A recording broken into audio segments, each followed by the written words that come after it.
smoking weed, drinking, not taking care of myself. We ditched out on a rental that we had and owed like $6,000, which was like $1 million back then, because when you're young and you owe money, it seems like a lot, right? And so I ditched out on this apartment, had all this debt stacking up, so I had to move back home, paying back my debt. And I was also working security for rock concerts. Very good, healthy environment. Very good, healthy environment. Now, if you're a partier like I was, you like doing drugs, drinking, and being around that social atmosphere, I was in heaven. And I came off a weekend bender that was insane.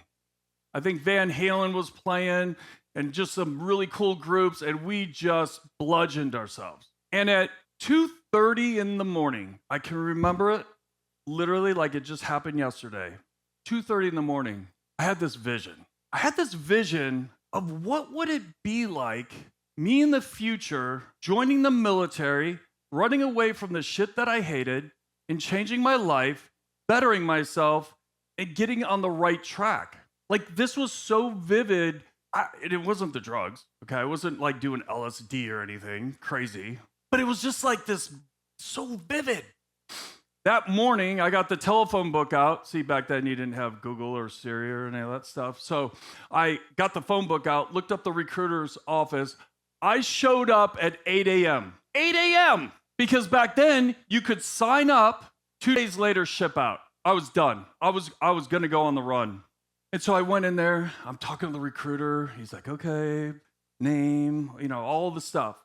He gets down to the very end and goes, so, have you smoked any Happy cigarettes? I'm like, Happy cigarettes? What brand is that?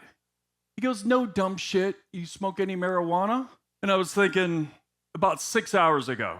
So he tears up the paperwork and throws it at me. He says, come back in 30 days. Like 30 days when you're like 18, 19 years old, that's like 14 years, right? So now I got to go back into my old environment. I got to tell my buddies like why I'm passing on smoking weed, because I'm about to join the military. But then I was getting the backflack of, well, Dave, why are you going to do that? You're going to ruin your life. I wasn't getting the support because I wanted to do something different. I knew I had to change, but my environment was so fucked up that they were trying to hold me back. Can you guys relate? Like, you're like, is there something wrong with me? Everyone else is like, hey man, why would you do that? But I knew I had to change. So that next 30 days, I had to white knuckle that. Now later on in life, I found out I do have a problem, but at the moment, I didn't realize it. So that 30 days, I made it, got signed up with the Army, and the rest was history. I was able to make that change and move on. That's why serving this country was one of the proudest moments I ever had. Thank you.